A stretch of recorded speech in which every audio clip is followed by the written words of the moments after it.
আপনারা সবাই কেমন আছেন অবশ্যই আমাকে জানাবেন। আমি আজ আপনাদের মাঝে হাজির হয়েছি ছোট্ট একটা গল্প নিয়ে।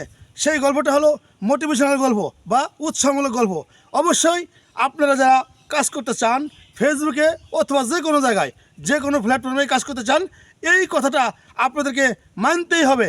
সেই কথাটা হলো এই যে আমেরিকার প্রেসিডেন্ট ছিল আব্রাহাম লিঙ্কন। 1800 সালের আগের কথা, আজ থেকে আরও 200-250 বছর আগের কথা। সে লোক বাদাম বিক্রি করত।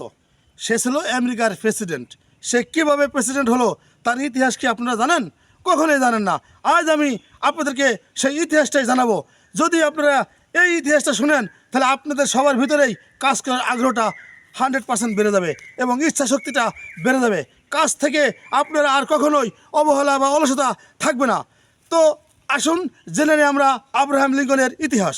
আব্রাহাম লিঙ্কন ছিল বাদাম বিক্রেতা। উনি পার্কে গিয়ে গিয়ে বাদাম বিক্রি করতো। তো বাদাম বিক্রি করতে করতে উনি এক সময় দেখলো যে একটা কাউন্সিলর নির্বাচন হচ্ছে। সেখানে গিয়ে দেখলো যে অনেক লাইন ধরে সবাই দাঁড়িয়েছে ভোট দেওয়ার জন্য। সেখানে সে বাদাম বিক্রি করতেছিল। বাদাম তার বিক্রি শেষ। তখন সে ভারী খুশি। সে তখন চিন্তা করলো যে বাদাম বিক্রি করার সময় যে আমি যে একটা লাইনে খাড়াইলাম, সেই লাইনে বাদাম সব বিক্রি হয়ে গেছে, তার মানে এই লাইনটা মানে অনেক উন্নত, তাহলে আমি এই লাইনেরই মালিক হব। সে কী করলো, বাদামের ঝুড়িটারে ঠাস করে ফেলে দিয়ে ওই লাইনে যাওয়ার যে প্রসেসটা আছে সেটা করলো। সে কী করলো, ওই কাউন্সিলর পদে পরবর্তী নির্বাচনে সে নিজেই দাঁড়ালো। সে মাগার ফেল করলো। সে কিন্তু মনটা ভাঙে নাই। সে তারপর কী করলো, ইউনিয়ন চেয়ারম্যানে নির্বাচন করলো। সে তখনও ফেল করলো। এইভাবে সে যখন এই ভাইস চেয়ারম্যানে নির্বাচন করলো তখনও সে ফেল করলো।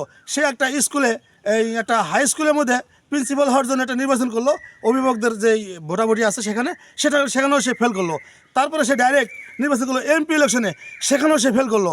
ভাইয়ের আমার, এইভাবে সে 17 বার নির্বাচন করছে। 17 বার সে নির্বাচন করার পর সে কিন্তু ফেল করছে। প্রত্যেকবারই সে ফেল করছে। তার কিন্তু মন ভাঙে নাই। সে কিন্তু একটাই কথা বলছে, যেখানে তুমি হোঁচট খেবে ওখান থেকে তুমি উঠে দাঁড়াও। যেখানেই তুমি হোঁচট খেয়ে পড়ে যাবে ওখান থেকে তুমি উঠে দাঁড়াও, ওখান থেকে আবার শুরু করো। তোমার জীবন সামনের দিকে যাবে। কখনোই তুমি পিছের দিকে তাকাবে না। পিছে কী হয়েছে তাকানোর সময় নাই। যদি আমি তাকাই তাহলে আমাকে পিছু টানবে, আর যদি আমি সামনের দিকে তাকাই তো অবশ্যই আমাকে সামনের দিকে টানবে। তো ভাইয়ের আমার, আপনারা একটা কথাই মনে রাখবেন, যখন 18 বারের মতো নির্বাচন করলো, সে ডাইরেক্ট প্রেসিডেন্ট পদে নির্বাচন করলো এবং সে বিপুল ভোটে বিজয় ঘোষণা করলো। তাহলে আমরা এখান থেকে কী পাইলাম? ব্যর্থ বলতে কোনো শব্দ নাই। ব্যর্থতা মানুষের জীবনে আসতেই পারে, তবে মনে করতে হবে এই ব্যর্থতা আমাদের জন্য একটা শিক্ষা। আর এই শিক্ষা থেকে আমরা নতুন কিছু করার আগ্রহ পাবো, অবশ্যই পাবো। আমরা যারা প্ল্যাটফর্মে কাজ করি, ফেসবুকে, তারপরে এই বিভিন্ন ব্যবসা বাণিজ্য, আমরা যেখানে কাজ করি না কেন সেখান থেকেই আমরা অবশ্যই নিজেকে গুছিয়ে তোলার জন্য অগ্রাধিকার হবো এবং ব্যর্থতাকে ঝেড়ে পিছে ফেলে দেবো এবং সামনের দিকে অগ্রসর হবো। ইনশাল্লাহ আমরা পারবই। আমাদের মাথায় একটাই সেট আপ রাখতে হবে সবসময়।